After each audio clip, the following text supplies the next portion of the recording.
আলাইকুম ওয়া রাহমাতুল্লাহি ওয়া বারাকাতুহু। আলহামদুলিল্লাহি রাব্বিল আলামিন ওয়াল আকিবাতু লিল মুত্তাকিন ওয়াসসালাতু ওয়াসসালামু আলা আশরাফিল আমবিয়াই ওয়াল মুরসালিন নবিনা মুহাম্মদ ওয়া আলা আলিহি ওয়া সাহবিহি ওয়া মান তাবিআহুম বিইহসানিন ইলা ইয়াউমিদ্দিন, আম্মা বা'দ। সম্মানিত দর্শক ও শ্রোতা মণ্ডলী, আল্লাহ রাব্বুল আলামিনের অশেষ মেহেরবানিতে আমরা প্রতি সপ্তাহের ন্যায় আজকেও সেই ইমাম মোহাম্মদ ইবনে আব্দুল ওয়াহাব রাহিমাহুল্লাহ রচিত কিতাবুত তাওহীদের ধারাবাহিক ক্লাস শুরু করতে যাচ্ছি। আজকে 19তম অধ্যায়। এই অধ্যায়টিতেও লেখক রাহিমাহুল্লাহ তার ধারাবাহিক যে তাওহীদের মৌলিক কথা ইতিপূর্বে যে বর্ণনা দিয়েছেন, তিনি তাওহীদের পরিচয় অর্থাৎ আকিদাতুত তাওহীদ এর গুরুত্ব, এর ফজিলত, এর প্রচার এবং প্রসারকারীর গুরুত্ব ফজিলত এবং শিরকের পরিচয়, এর সাথে সাথে আবার তিনি এর দিকে আহ্বানকারী অর্থাৎ তাওহীদের দিকে আহ্বানকারীর যে গুরুত্ব এবং তারপরে তিনি যে বিষয় উল্লেখ করেছেন সেটা হচ্ছে যে তাওহীদের এবং লা ইলাহা ইল্লাল্লাহ কালেমার ব্যাখ্যা, তাওহীদ ও কালেমা লা ইলাহা ইল্লাল্লাহর তাফসীর। তো এটাই তিনি ধারাবাহিকভাবে দিয়ে যাচ্ছেন মৌলিকভাবে, এবং তার সাথে সাথে শিরকের যেগুলো বিভিন্ন রূপ রয়েছে সেগুলো তুলে ধরে এবং রাসূলের যুগের কাফের মুশরিকরা যে শিরকে পতিত হয়েছিল ওগুলা, তার সাথে সাথে তার উদ্দেশ্য হলো যে বর্তমান যুগের যারা ওলি বা সজ্জনদের ক্ষেত্রে যে ভ্রান্ত বিশ্বাস কেন্দ্রিক যে গুমরাহি রয়েছে সেগুলা তিনি মিল করেছেন। তো সম্মানিত দর্শক ও শ্রোতামণ্ডলী, তো শিরক সংশ্লিষ্ট বিষয়গুলাও তিনি উল্লেখ করেছেন, কতক আছে বড় শিরক, কতক আছে ছোট শিরক। এরপরে তিনি এটাও খণ্ডন করেছেন যে আল্লাহর সাথে অংশীদার পোষণ, শরীক স্থাপন, অনুরূপভাবে আল্লাহর সাথে সাহায্যকারী বা আল্লাহর কাছে সুপারিশকারী, এগুলাও তুলে ধরে খণ্ডন করেছেন যে সুপারিশের অধিকার একমাত্র আল্লাহর, যেমন হেদায়েতের অধিকার একমাত্র আল্লাহর, যেটা বিগত ক্লাসে আমরা শুনেছি। তো এগুলার তাওহীদেরই প্রমাণ, তাওহীদ সুসাব্যস্ত করার দিকগুলা এভাবে তিনি তুলে ধরেছেন। তো এই অধ্যায়, আলোচ্য অধ্যায়ে তিনি ঠিক এই শিরক কুফুর, এগুলা হচ্ছে তাওহীদের বিপরীত জিনিস। তো শিরক কুফুরের সূচনা কিভাবে ঘটলো এটা আজকে তিনি তুলে ধরেছেন আজকের এই অধ্যায়ে। তো সম্মানিত দর্শক ও শ্রোতামণ্ডলী, তো আসেন আমরা আজকে শুনি যে কিভাবে শিরকের সূচনা হলো, কিভাবে কুফুরের সূচনা হলো। যদিও আল্লাহ রাব্বুল আলামিন যুগে যুগে নবী রাসূল প্রেরণ করেছেন এই মর্মেই যে তারা একমাত্র আল্লাহর তাওহীদের দিকেই আহ্বান করবে এবং শিরক থেকে সতর্ক করবে, আর এটাই হয়েছে যুগে যুগে। তাহলে শিরক হচ্ছে দাখিল, শিরক হচ্ছে অনুপ্রবেশকারী এক গুমরাহি, আর আসল হচ্ছে তাওহীদ। এ দুনিয়ার বুকে আসল মূল হচ্ছে কি? তাওহীদ। আর শিরক হচ্ছে অনুপ্রবেশকারী, এটা দাখিল বলে আরবিতে। তো সম্মানিত দর্শক ও শ্রোতামণ্ডলী, তো আমরা এটাই শুনবো। তাহলে তার আগে আর তিনি যেটা অধ্যায় রচনা করেছেন সে অধ্যায়ের নাম দিয়েছেন তিনি মা জা আন্না সাবাবা কুফরে বানি আদম ও তারকিহিম দীনাহুম হুয়াল গুলু ফি সালিহিন, যে নিশ্চয়ই আদম সন্তানের কুফরির মধ্যে নিমজ্জিত হওয়া, কুফরির মধ্যে এবং শিরকের মধ্যে নিমজ্জিত হওয়ার কারণ হচ্ছে যে গুলু অর্থাৎ অতিরঞ্জন, সীমালঙ্ঘন এবং তাদের দিনকে বর্জন করা বা তাদের দিনকে বর্জন এবং তাদের কুফরি এবং শিরকে নিমজ্জিত হওয়ার যে কারণ সেটা হচ্ছে কি? সজ্জনদের ক্ষেত্রে বা সৎ লোকদের ক্ষেত্রে, ওলি আউলিয়ার ক্ষেত্রে বাড়াবাড়ি, তাদের সম্মানে, তাদের ভক্তিতে বাড়াবাড়ির ওপরে ভিত্তি করে এই আদম সন্তানের যে কুফুরির মধ্যে নিমজ্জিত হওয়া, শিরকে পতিত হওয়া, তার সাথে সাথে তাদের দিন থেকে সরে যাওয়া সৃষ্টি হয়েছে। তো এইটা অধ্যায় রচনা করে তিনি এর পিছনে দলিল প্রমাণ উপস্থাপন করেছেন তার রীতি অনুযায়ী। প্রথমে কোরআনের আয়াত, তারপরে রসুলের হাদিস এবং সাহাবায়ে কেরামের উক্তি দিয়ে। তা এবার তিনি শুরু করছেন যেটা, তো তার আগে আমি যেটা বলতে চাইব যে সীমালঙ্ঘন অর্থাৎ গুলুর অর্থ কী? গুলুর অর্থ হচ্ছে সীমালঙ্ঘন। শরীয়তের যে অনুমোদিত যে সীমারেখা রয়েছে, এবাদতের হোক, যে কোনো বিষয়ের ক্ষেত্রে হোক, একটা সীমারেখা রয়েছে, আর ওটা সীমারেখা মধ্যপন্থা। ইসলামের সীমারেখাটা কি? কোরআন এবং হাদিস ভিত্তিক, এটা মধ্যপন্থা। তো এই গুলু, এই সীমাকে অতিক্রম করা, এটাই হচ্ছে গুলু, বাড়াবাড়ি করা, অতিরঞ্জন। শরীয়ত নির্দেশিত, শরীয়ত অনুমোদিত যে পদ্ধতি রয়েছে, সিস্টেম রয়েছে, নিয়ম রয়েছে, ইবাদতেরই হোক না কেন আর দুনিয়াবি ক্ষেত্রেই হোক না কেন, এটা লঙ্ঘন করার নামই হচ্ছে কি? গলু। আরবিতে এটা কি বলা হয়? গলু। এই যে দ্রব্যমূল্য বেড়ে যাওয়া, এটা আরবিতে এরা কী বলে? গালাতিল আসআর। দ্রব্যমূল্য বৃদ্ধি পেয়ে গেছে, দ্রব্যমূল্য বৃদ্ধি পেয়ে গেছে। তো এটা সব ধরনের গুলুই হচ্ছে এটা সীমালঙ্ঘন, সব ধরনের গুলুই হচ্ছে নিন্দনীয়, সব ধরনের গুলুই হচ্ছে এটা দোষ বা পাপের কারণ। গুলুর কোনো ভালো দিক নেই, যে শব্দটা ব্যবহার আল্লাহ রাব্বুল আলামিন করেছেন এবং নবী সাল্লাল্লাহু আলাইহি সাল্লাম করেছেন। তো অতএব এই গুলু করেছে কারা, যে সেটাই ইতিহাস তিনি বর্ণনা করবেন লেখক রাহিমাহুল্লাহ, ওই আয়াতের দিকে ইঙ্গিত করে।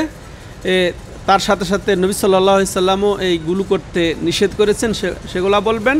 তো আমাদের সমাজে আসলে লেখক রাহিমাহুল্লাহ যে সমাজে তিনি বেড়ে উঠেছেন ছোট থেকে এবং শেষ পর্যন্ত, সেটা ছিল আসলে মুসলিম সমাজ। ইহুদি খ্রিস্টানদের সমাজ ছিল না, পৌত্তলিক সমাজ ছিল না, বরং তিনি আরবের এই ভূখণ্ডে বেড়ে উঠেছেন, সেটা ছিল কি? মুসলিম সমাজ। মুসলিম সমাজে যারা কবর, মাজার, দরগা, ওলি কেন্দ্রিক, যারা গুমরাহ হয়েছে, পথভ্রষ্ট হয়েছে, যারা সীমালঙ্ঘন করেছে, তাদের ব্যাপারেই তিনি এই কিতাবটা লিখেছেন এবং তাদেরই জবাব দিয়েছেন এবং তাদের গুমরাহির কারণ তিনি তুলে ধরেছেন বিশেষ করে। তা যেমন সুফিদের অনেকেই এই গুমরাহিতে নিমজ্জিত, যে তারা সজ্জন বা সৎলোকদের বা অলিদের ক্ষেত্রে তারা বাড়াবাড়ি করে বলে যে এদের দুনিয়া পরিচালনার ক্ষেত্রে এদের হাত রয়েছে। নাউজুবিল্লাহ। যে এরা আবার কিছু বলে কি, যে এরা আল্লাহর নৈকট্য অর্জন করিয়ে দিবে, এই জন্যে তাদের সন্তুষ্টি অর্জন করা দরকার জবাইয়ের মাধ্যমে, তাদেরকে আহ্বান করার মাধ্যমে, তাদের শরণাপন্ন হওয়ার মাধ্যমে, তাদের কাছে আশা পোষণের মাধ্যমে, তাদের এক কথায় যে কোনোভাবে তাদেরকে খুশি করলে তারা আবার আল্লাহর নৈকট্য অর্জন করিয়ে দিবে, এইভাবে তারা তাদের ক্ষেত্রে বাড়াবাড়ি করেছে। তো এমনও প্রচলন আছে আমাদের সুফিবাদের মধ্যে, যে যারা বলে কি, যে এ দুনিয়া পরিচালনার জন্য আল্লাহ নিয়োজিত করেছেন যে 4 জন কুতুব। তো এক একজন এক এক অংশ পালন করে থাকে। 4 জনকে 4 ভাগের দায়িত্ব দিয়েছেন আল্লাহ, নাউজুবিল্লাহ, আল্লাহ রাব্বুল আলামিন। তো 1/4 অংশ উমুক কুতুব, 1/4 অংশ উমুক কুতুব, এইভাবে 4 জন 4 অংশে নিয়োজিত রয়েছে, নাউজুবিল্লাহ। এইভাবে বাড়াবাড়ি করে এখন এরা শিরকের যেটা আবাদ করছে, যে শিরকের সূচনা হয়েছিল সে নূহ আলাইহিস সালামের জামানায়। আর এই যে গুলু শব্দটা ক্ষেত্রে এই আরেকটা কথা বলে আমরা সংক্ষেপে লেখক রাহিমাহুল্লাহর দলিলগুলা উপস্থাপন করে আমরা আলোচনা শেষ করব। তো গুলুর ভিত্তিতে লোকজন সাধারণত 3 ভাগে বিভক্ত। গুলু বা বাড়াবাড়ি এই ক্ষেত্রে লোকজন কয় ভাগে বিভক্ত? 3 ভাগে বিভক্ত। এক হচ্ছে কি, আসলে কি একেবারে এটা বাড়াবাড়ি, সীমালঙ্ঘন। এই সৎজনদের ক্ষেত্রে বাড়াবাড়ি নিয়ে এক শ্রেণীর লোক হচ্ছে কি যে তারা অতিরঞ্জিত করে তাদেরকে একেবারে মাবুদের পর্যায়ে নিয়ে যায়। হ্যাঁ, তাদের কে খুশি করে আল্লাহকে খুশি করার তারা চিন্তা করে থাকে। তো এরা এক শ্রেণী। দ্বিতীয় হচ্ছে কি এর বিপরীত অবহেলা। সজ্জনদের ক্ষেত্রে, ওলিদের ক্ষেত্রে অবহেলা, তাদের মান মর্যাদা দিতে চায় না, তাদের সম্মান বুঝে না, হ্যাঁ, তাদের সাহায্য সহযোগিতা বুঝে না। তো যেটা শরীয়ত সম্মত, যেটা তাদের হক, সেটা তারা না দিয়ে তাদের ক্ষেত্রে অবহেলা করে। আর তৃতীয় যে শ্রেণীর লোক সেটা হচ্ছে মধ্যপন্থা। এটাই আমাদেরকে শিখতে হবে, জানতে হবে, বুঝতে হবে যে মধ্যপন্থী উম্মত হয়ে আমরা মাশাআল্লাহ এই ক্ষেত্রে সঠিকটা মানুষকে আহ্বান করব। আল্লাহ যেন তৌফিক দান করেন। তো এগুলোর ক্ষেত্রে মানুষ তিন ভাগে বিভক্ত। তাইলে পরস্পর বিরোধী দুটা পন্থা। এক হচ্ছে অতিরঞ্জন, যে একেবারে ওলিকেই তারা একে রবের আসনে বসিয়ে দিয়েছে। হ্যাঁ, আর এক শ্রেণী একেবারে এর বিপরীত, একেবারে অবহেলা, তাদের মান মর্যাদা, তাদের কদর না দিয়ে তাদেরকে অসম্মান করে। আর এক শ্রেণী হচ্ছে মধ্যপন্থা, সেটা হচ্ছে মাশাআল্লাহ আহলে সুন্নাত ওয়াল জামাত। সম্মানিত দর্শক ও শ্রোতা মণ্ডলী, এবার লেখক রাহিমাহুল্লাহ তিনি যে শিরোনাম পেশ করেছেন যে বনি আদমের কুফুর এবং শিরকে নিমজ্জিত হওয়া এবং দিন থেকে সরে যাওয়ার যেটা অন্যতম বা প্রধানতম কারণ, সেটা হচ্ছে কি সৎ লোকদের ক্ষেত্রে বা ওলিদের ক্ষেত্রে বাড়াবাড়ি। দলিল তিনি বলছেন যে আল্লাহ রাব্বুল আলামিন বলেছেন ইয়া আহলাল কিতাব লা তাগলু ফি দীনিকুম, ওহে আহলে কিতাব, ওহে ইহুদি খ্রিস্টানরা, তোমরা খবরদার তোমাদের দিনের ক্ষেত্রে বাড়াবাড়ি করো না। দিনের ক্ষেত্রে এই ইহুদিরা বাড়াবাড়ি করে ওজায়ের ইবনুল্লাহ বলেছিল বা তারা বলে থাকে, আর খ্রিস্টানরা বলে ঈসা ইবনুল্লাহ, ঈসা আলাইহিস সালামকে আল্লাহর পুত্র বলে থাকে, দিয়ে তারা বাড়াবাড়ি করছে। ভাবেন শুধু ওইটাই না, এটা মৌলিক এবং আরও তারা দিনের ক্ষেত্রে বাড়াবাড়ি করে। তাই একভাবেই আল্লাহ রাব্বুল আলামিন বলেছেন, তো খবরদার তোমরা তোমাদের দিনের ক্ষেত্রে বাড়াবাড়ি করো না। সম্মানিত দর্শক ও শ্রোতা মণ্ডলী, তো এই ক্ষেত্রে আমরা যে আয়াতটা থেকে যেটা বুঝলাম যে লেখক রাহিমাহুল্লাহ আয়াতটি পেশ করে যেটা অধ্যায় রচনা করেছেন তার সমর্থন নিয়েছেন, যে আয়াতের মাধ্যমে তার যে দাবি যে বনি আদমের মধ্যে বা আদম সন্তানের মধ্যে কুফুর এবং দিন থেকে বিমুখ হয়ে যাওয়ার কারণ হচ্ছে সীমালঙ্ঘন, বাড়াবাড়ি। তো আল্লাহ রাব্বুল আলামিন এই সীমালঙ্ঘন বাড়াবাড়ি করাকে নিষেধ করে দিয়েছেন এই ইহুদি এবং খ্রিস্টানদেরকে এভাবে। এবং এই যে যত প্রকারগুলো আমভাবেই লেখক উল্লেখ করেছেন, আল্লাহ রাব্বুল আলামিনের যে আয়াত সেটার থেকেই তিনি নিয়ে যে আমভাবে যত ধরনের সীমালঙ্ঘন, শরীয়ত অনুমোদিত যেটা হক, যেটা নবীদের হক, সেটা নবীদের শরীয়তকে মেনে চলা, নবীদেরকে অনুসরণ করা, নবীদেরকে মহাব্বত এবং সম্মান করা, হ্যাঁ, এবং তাদেরকে সাহায্য সহযোগিতা করা, তাদেরকে বন্ধুরূপে গ্রহণ করা, এটা হচ্ছে নবীর হক। কিন্তু এটা হচ্ছে আদল, হ্যাঁ, এটা হচ্ছে মধ্যপন্থা। কিন্তু এটা বাদ দিয়ে তারা নবীর ক্ষেত্রে বাড়াবাড়ি করে। বাড়াবাড়ি কিভাবে করে? যেমন মনে করেন যে বুসাইরি, হ্যাঁ, যে কাসিদায়ে বুরদা লিখে যে বাড়াবাড়ি করেছে যে নবী সাল্লাল্লাহু আলাইহি সাল্লামকে একেবারে আল্লাহর যে হক, ওই হকে উপনীত করেছে, ওই হকে সে উন্নীত করেছে। কাকে? আমাদের নবী সাল্লাল্লাহু আলাইহি সাল্লামকে। আচ্ছা বলেন যে আল্লাহ কি মেনে নেবেন যে আল্লাহর হক যদি নবীকে দেওয়া হয়? নবী মেনে নেবেন নাকি? কখনোই না। তো অথচ এই যে বলছিলেন যে বুসাইরি কাসিদায়ে বুরদায় সেই ধরনের কথা বলছে, ফাইন্না মিন জুদিকা দুনিয়া ওয়া দাররাতুহা ওয়া মিন উলুমিকা ইলমুল লাওহি ওয়াল কালামি, যে তিনি এই যে কে বলছে এটা, বুসাইরি নামে একজন কবি অতিবাহিত হয়ে গেছে। হ্যাঁ, কাসিদায়ে বুরদা এটা খুব প্রসিদ্ধ আমাদের সমাজে, নাউজুবিল্লাহ, এগুলো পড়ানো হয়, মাদ্রাসা সিলেবাসেও আছে। তো এগুলা কুফরি এবং শিরকে ভরা। তার একটা অংশই হচ্ছে কি, সে এখানে বলতে চাচ্ছে যে তাকে নবী সাল্লাল্লাহু আলাইহি সাল্লামকে সম্বোধন করে বলছেন যে তোমারই অবদান হচ্ছে কি দুনিয়া এবং পরকাল, দুনিয়া এবং পরকাল তোমারই অবদানের অন্তর্ভুক্ত। এবং লাওহে কলমের যে এলেম, তোমারই এলেম থেকে লাওহে কলমের এলেম, নাউজুবিল্লাহ, হ্যাঁ, তোমারই এলেম থেকে লাওহে কলমের এলেম আল্লাহ নিয়েছেন, নাউজুবিল্লাহ। দেখেছেন এটা? হ্যাঁ, তাহলে এটা সেই কুফরি কথা এখানে এভাবে বাড়িয়ে দেওয়া হয়েছে। আর সজ্জনদের ক্ষেত্রে বাড়াবাড়ি এটাই, তাদের যেটা হক সেটা দিতে হবে, সেটাই হচ্ছে ইনসাফ।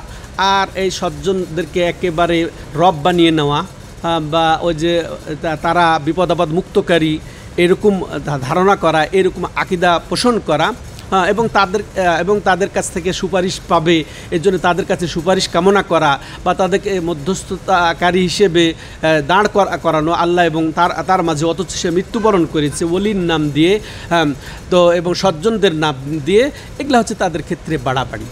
তো এই সব ধরনের গুলোকেই আল্লাহ রাব্বুল আলামিন নাকচ করেছেন। লেখক রাহিমাহুল্লাহ তার এই আয়াত অবতারণার মাধ্যমে এটা দলিল হিসেবে প্রমাণ করেছেন। তো এই আয়াতের মাধ্যমে যেটা আমরা জানতে পারলাম যে আল্লাহ রাব্বুল আলামিন ব্যক্তির ক্ষেত্রে এবং সব ক্ষেত্রেই যে বাড়াবাড়ি সীমালঙ্ঘন এটাকে হারাম করে দিয়েছেন, সেটা মৌখিক হোক, কার্যত হোক, আকীদাগত হোক, যে কোনো বিষয়ে আল্লাহ রাব্বুল আলামিন গলু বা অতিরঞ্জন বাড়াবাড়িকে হারাম করে দিয়েছেন। তেমনি এই আয়াতের মধ্যে ইহুদি এবং খ্রিস্টানদের প্রতিবাদ হয়েছে যে, এবং যারা এদের অনুকরণ করে বর্তমান সমাজে ওলি আউলিয়া কেন্দ্রিক গুমরাহ হয়ে তাদের মতো করে বাড়াবাড়ি করে, তাদেরও আল্লাহ রাব্বুল আলামিন জবাব দিয়েছেন এখানে। তো তেমনইভাবে আমাদেরকে মধ্যপন্থা অবলম্বন করারই আহ্বান জানিয়েছেন, সীমা লঙ্ঘন না করে। তেমনইভাবে শিরক থেকে সতর্ক করা হয়েছে আয়াতের মাধ্যমে, এবং শিরকের যে ওসিলা, যে এই গুলু, এটার থেকেও সতর্ক করেছেন সম্মানিত দর্শক ও শ্রোতা মণ্ডলী। এরপরে তিনি হাদিসের দলিল উপস্থাপন করে বলছেন অফিস সাহি, অর্থাৎ বুখারীতে এসেছে যে আন ইবনে আব্বাস রাদিয়াল্লাহু আনহুমা ফি কওলিহি, এটা মূলত আব্বাস রাদিয়াল্লাহু তাআলা আনহুর এটা ব্যাখ্যা। এটা আব্বাস রাদিয়াল্লাহু তাআলা আনহু এই গুলুর ক্ষেত্রেই যেন বলছেন যে আল্লাহ রাব্বুল আলামিন বলছেন ওয়াকালু লা তাযারুন্না আলিহাতাকুম ওয়ালা তাযারুন্না ওয়াদ্দাম ওয়ালা সুআম ওয়ালা ইয়াগুসা ওয়া ইয়াউকা ওয়া নাসরা, সূরা নূহের 23 নম্বর আয়াত। এখানে আল্লাহ রাব্বুল আলামিন বলেছেন নূহ আলাইহিস সালামের জামানার অবস্থা তুলে ধরে, যে ওরা একজন আরেকজনকে বলে, কারা? ওই নূহ আলাইহিস সালামের জামানার লোকেরা একজন আরেকজনকে বলে, কি বলে? লা তাযারুন্না আলিহাতাকুম, অর্থাৎ তোমরা ওই সমস্ত ওলিদের ইবাদত তোমরা বর্জন করো না, তাদের ইবাদত করতে হবে। ওই তোমাদের আলিহাত অর্থাৎ তাদের ইবাদতকে তোমরা বর্জন করো না। ওয়ালা তাযারুন্না ওয়াদ্দান, সম্মিলিতভাবে বলার পরে আবার আল্লাহ রাব্বুল আলামিন একে একে নাম ধরে বলছেন কি, তোমরা ওই ওয়াদকে ছেড়ো না, সুআকে ছেড়ো না, ইয়াগুস ওয়া ইয়াউক ও নাসরকে ছেড়ো না, বর্জন করো না, বরং তাদেরকে ধরো, তাদের ইবাদত করো। তাদের সুপারিশ যদি পেতে চাও, তাদেরকে খুশি করে যদি আল্লাহর নৈকট্য অর্জন করতে চাও, সে ওই সময়ের কথা। এরপরে বলছেন তিনি হাদিহি আসমাউ রিজালিন সালেহিন মিন কওমে নূহ, এরা হচ্ছেন ওয়াদ, সুআ, ইয়াগুস, ইয়াউক, নাসর, এই চারজন হচ্ছে নূহ আলাইহিস সালামের জামানার সৎ ব্যক্তি বা ওলি, যেগুলো আমরা বলি বললে বেশি বুঝি, সৎ ব্যক্তি হলে মজে না, তাই না? বিষয়টা মজে না। এরা ছিল ওই নূহ আলাইহিস সালামের জামানার ওলি, চারজন একে প্রসিদ্ধ ওলি ছিলেন তারা। ফালাম্মা হালাকু আউহা শায়তানু ইলা কওমিহিম, যখন এরা চারজন পর্যায়ক্রমে মারা গেল, তখন শয়তান ওই তৎকালীন লোকদেরকে কুমন্ত্রণা দিল, ওয়াসওয়াসা দিল যে আনসিবু ইলা মাজালিসিহিম লাতি কানু ইয়াজলিসুনা ফিহা আনসাবা, যে তারা যেখানে যেখানে বসতো, অর্থাৎ এখানে খুব ভালো করে বুঝি আমরা যে তারা যেখানে যেখানে তাদের আস্তানা ছিল, ওই আস্তানায় একটা দরগা নির্মাণ করে ফেলো, একটা আস্তানা নির্মাণ করলে যেখানে যেটা বস্তু, এবং সেটা একটা চিত্র অঙ্কন করো, একটা চিত্র অঙ্কন তাদেরকে স্মরণ করার জন্য, বাস এতটুকুই। এবং ওই দরগার ওই আস্তানার ওদের নামে নামকরণ করো, ওয়াদ, আস্তানা, সোয়া, ইয়াগুস, এখানে যেরকম আমাদের কি এখানে আমাদের দেশে তো কোনো আস্তানা নেই না, তো ওই যেরকম নামে নামকরণ করেছে, উমুক পীর সাহেবের দরবার, উমুক অলির দরবার, যেরকম নাম হয়েছে ঠিক ওটা শুরু হয়েছে কখন? নূহ আলাইহিস সালামের, এটা ইতিহাস শুনে নেন। হ্যাঁ, ওই সময় শুরু হয়ে তারা শয়তান তাদেরকে শিখিয়ে দিয়েছে। ওই শিক্ষা থেকে এখনকার জামানায় চলে আসছে, আল্লাহুল মুস্তাআন, আল্লাহ আমাদেরকে রক্ষা করেন, যে তোমরা তাদের নামে নামকরণ করে তাদের দরগা নির্মাণ করো বা তাদের আস্তানা নির্মাণ ফাফআলু। তো শয়তানের এই পরামর্শে তারা কি করলো, ওইভাবেই করলো। ওয়ালাম তুবাদ, কিন্তু তার সিজদা করা হলো না, তাদের নামে জবাই শুরু হলো না। হ্যাঁ, তো এটা এখনো শুরু হলো না। হাত্তা ইদা হালাকা উলাইকা ওয়া নুসিয়াল ইলমু উবেদাত। এরপরে যখন তারা আবার ওই জেনারেশনটা, ওই 4 জনের পরবর্তী জেনারেশন, ঠিক লাগালাগি ওই জেনারেশন যখন শেষ হয়ে গেল, এবং এরপর কি হলো, তাওহীদ এবং তাওহীদের এলেম যখন ভুলিয়ে দেওয়া হলো, হ্যাঁ, সে শিরকের এলেম যখন ভুলিয়ে দেওয়া হলো, তখন তাদের কি করা হলো, ইবাদত শুরু হয়ে গেল। তাদের তখন ইবাদত শুরু হয়ে গেল। কিংবা ওই ইমাম ইবনে কাইয়িম জাওজিয়া এটারই ব্যাখ্যা দিয়ে বলছেন, ক্বালা গায়রু ওয়াহিদিম মিনাস সালাফ, যে ইমাম ইবনে কাইয়িম জাওজিয়া বলছেন যে অনেক সালাফ আমাদের মনীষীরা বলেছেন, লাম্মা মাতু আকাফু আলা কুবুরিহিম থুম্মা সাওয়ারু তামাসিলাহুম থুম্মা তালা আলাইহিমুল আমাদ ফাআবাদুহুম। তো তিনি বলছেন, অনেক সালাফ বলেছেন যে যখন এই যে ওয়াদ, সুয়া, ইয়াগুস, ইয়াউক, নসর এরা মৃত্যুবরণ করলেন, তখন তাদের ওই যে আস্তানায় গিয়ে তারা জড়ো হয়ে তারা অবস্থান নেওয়া শুরু করলো। তারা সেখানে এখান থেকে এতেকাফ আকাফু, তারা সেখানে অবস্থান নেওয়া শুরু করলো তাদের দরগাতে, তাদের মাজারে। হ্যাঁ, সুম্মা সাওয়ারু তামাসিলাহুম, এবং তাদের চিত্র অঙ্কন করে, হ্যাঁ, তাদেরকে সম্মান করা শুরু করলো, স্মরণ করা শুরু করলো। সুম্মা তালা আলাইহিমুল আমাদ, যখন সময়টা ক্ষেপণ হলো, সময় পার হয়ে গেল, ওই যে আগে যেরকম আব্দুল্লাহ ইবনে আব্বাস বলেছেন যে ওই জেনারেশন যখন চলে গেল, ফাআবাদুহুম, তখন তারা ওই 4 জনের ইবাদত শুরু করলো। কিভাবে? ওই তো যে তাদের মূর্তি বানিয়ে নিল, হ্যাঁ, তাদের একটা প্রতিকৃতি বানিয়ে নিল। তখন সিজদা বলেন, আর তাদের খুশির জন্য জবাই বলেন, তাদের কাছে যে প্রার্থনা বলেন, যেভাবেই হোক সেভাবে তখন তারা শুরু করলো, নাউযুবিল্লাহ। হ্যাঁ, এগুলা তাহলে এটার যে এই যে আসারটারও সাথে সম্পর্ক আমাদের অধ্যায়ের এটাও স্পষ্ট, যে লেখক রাহিমাহুল্লাহ বলছেন বনি আদমের মধ্যে, হ্যাঁ, কুফুর ঢোকা, শিরক ঢোকা এবং তাদের দিন থেকে সরে যাওয়ার প্রধান কারণ হচ্ছে কি, যে সজ্জনদের ক্ষেত্রে, ওলিদের ক্ষেত্রে বাড়াবাড়ি। তো ঠিক এই ঘটনায় ঘটেছে নূহ আলাইহিস সালামের জামানায়। ওটাই আব্দুল্লাহ ইবনে আব্বাস রাদিয়াল্লাহু তাআলা আনহু সুন্দর করে তিনি বর্ণনা দিয়েছেন। সম্মানিত দর্শক ও শ্রোতা মণ্ডলী, এই আসার থেকে যেটা আমরা পেলাম, যে আসল যে সৎ ব্যক্তিদের মধ্যে বা ওলিদের নাম দিয়েই এই প্রথম দুনিয়ার বুকে নূহ আলাইহিস সালামের জামানা, অর্থাৎ আব্দুল্লাহ ইবনে আব্বাস আরেক বলেছেন যে আদম আলাইহিস সালাম থেকে নূহ আলাইহিস সালাম 1000 বছর তাওহীদই ছিল, আসল তাওহীদই ছিল, কিন্তু কোনো শিরিক ছিল না, কুফুর ছিল না। ওই সময় এই যে এই ঘটনা ঘটলো, যেটা আপনারা শুনলেন। এটা স্পষ্ট হলাম আমরা এক্ষেত্রে।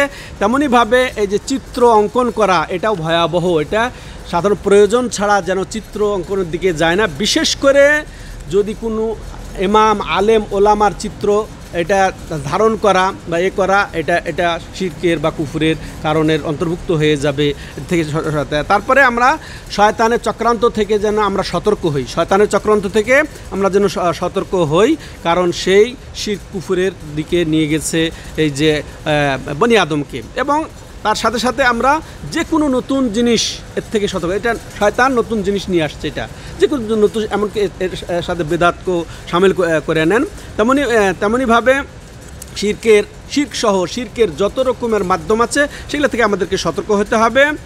এগুলো আমরা এখান থেকে আমরা জানতে পারলাম।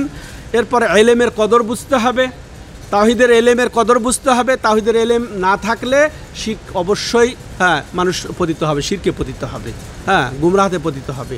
অতএব তাওহীদের এলেমের বিকল্প নেই। এখানে এই মজলিসে মাশাআল্লাহ আপনারা সৌভাগ্যবান, যেখানে তাওহীদেরই ক্লাস আপনারা পাচ্ছেন, হ্যাঁ, এবং তাওহীদের এলেম পাচ্ছেন। এটা জরুরি, ফরজে আইন। এটার থেকে কেউ থাকতে পারে না, বিরত থাকতে পারে না। এটা আমরা বুঝতে পারছি যে এই তাওহীদের ইলম যখন উঠে গেল, তখন তারা শিরকে পতিত হলো। তাহলে আবার এলেম উঠে যাওয়া, যে আলেমদের মৃত্যু, ওই যে 4 জন যখন মৃত্যুবরণ করলেন, হ্যাঁ, তখন কি হলো, এই যে এলেম উঠে গেল এবং শিরক সে স্থান দখল করলো। তেমনইভাবে এটা থেকে আমরা এটাও বুঝতে পারি যে অন্ধ অনুকরণ আমাদের জন্য বিপদের কারণ। ঠিক আছে, অন্ধ অনুকরণ এর থেকে আর একটি হাদিস এখানে আমরা উল্লেখ করি যেভাবে আন উমারা রাদিয়াল্লাহু আনহু আন্না রাসূলুল্লাহ সাল্লাল্লাহু আলাইহি ওয়াসাল্লাম ক্বালা লা তুতরুন্নি কামা আতরাতিন নাসারা ইবনা মারইয়াম ইন্নামা আনা আবদুন ফাকুলু আবদুল্লাহি ওয়া রাসূলুহু। হাদিসটি বুখারী মুসলিমে এসেছে যে রাসূলুল্লাহ সাল্লাল্লাহু আলাইহি সাল্লাম বলেন যে খবরদার তোমরা যে আমাকে নিয়ে ওইভাবে বাড়াবাড়ি করো না যেভাবে খ্রিস্টানরা ঈসা আলাইহিস সালামকে নিয়ে বাড়াবাড়ি করেছে, বরং আমি হচ্ছি আল্লাহর বান্দা। অতএব তোমরা কি বলবে আমার ক্ষেত্রে যে আব্দুল্লাহ ওয়া রাসূলুহু, তিনি হচ্ছেন আল্লাহর বান্দা এবং আল্লাহর রাসূল। সুবহানাল্লাহ। আল্লাহ যেভাবে আমাকে পরিচিত করেছেন, যে উপাধি দিয়েছেন রাসূলুল্লাহ, বাস ওটাইতেই তোমরা থাকো। তো ওদের মতো বাড়াবাড়ি করো না। তো এটা ঠিক একই দলিল হিসেবে তিনি উল্লেখ করেছেন যে গুমরাহিতে যে পতিত হয়েছিল, এটা যেন তারা এই উম্মতে মুহাম্মাদি যেন এর থেকে রক্ষা পায়।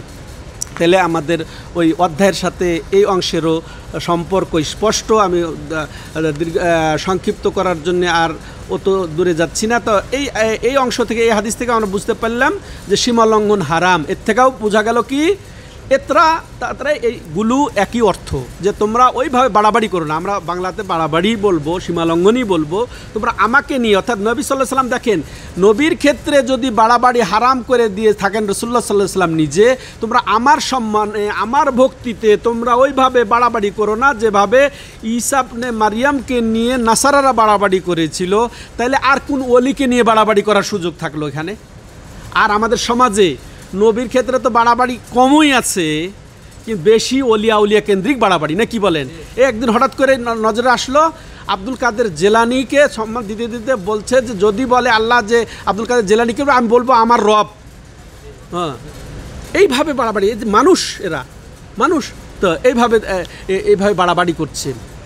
তাহলে এই সীমালঙ্ঘন এটা নিষিদ্ধ হলো।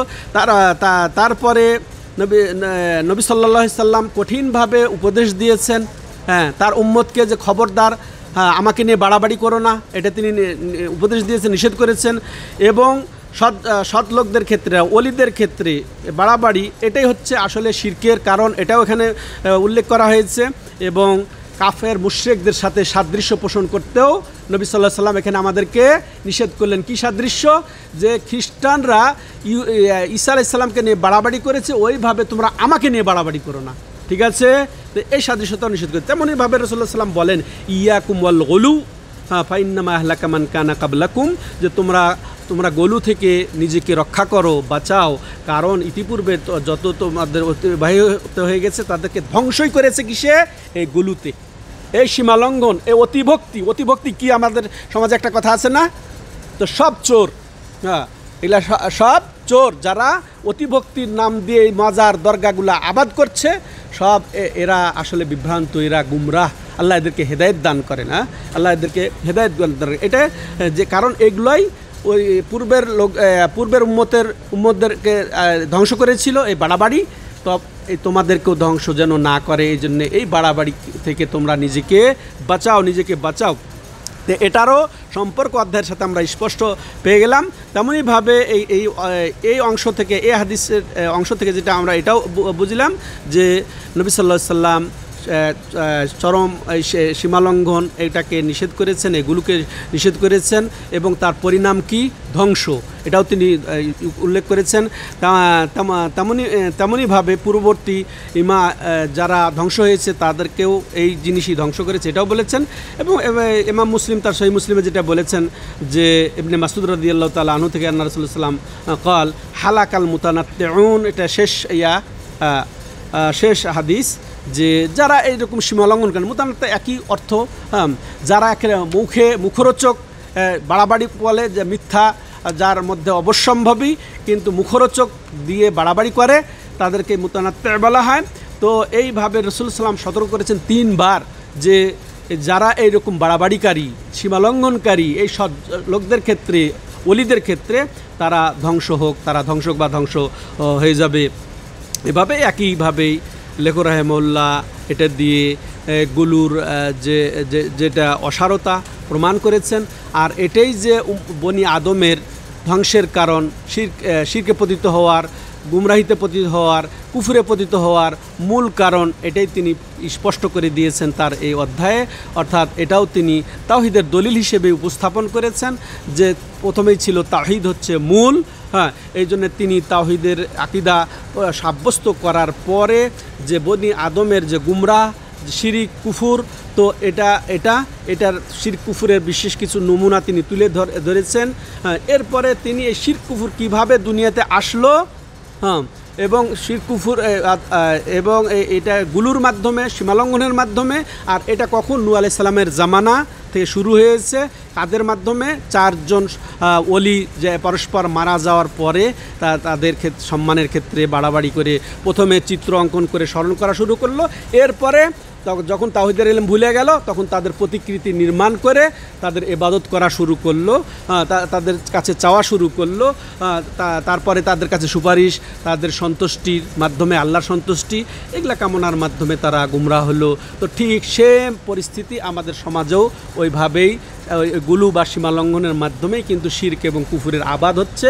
আল্লাহ আমাদেরকে বুঝে এটার থেকে সতর্ক থাকার, হুঁশিয়ার থাকার তৌফিক দান করেন নিজেদেরকে এবং আমাদের সমাজকেও আমরা যেন এভাবে সতর্ক করতে পারি, বিশেষ করে প্রথমে আমাদের পরিবারকে সতর্ক করতে পারি, এই তৌফিক দান করেন। হাদা হুয়া সাল্লাল্লাহু আলা নবিনা মুহাম্মদ ওয়া আলা আলিহি ওয়া সাহবিহি আজমাইন। সুবহানাকাল্লাহুম্মা ওয়া বিহামদিকা আশহাদু আল্লা ইলাহা ইল্লা আনতা আস্তাগফিরুকা ওয়া আতুবু ইলাইক।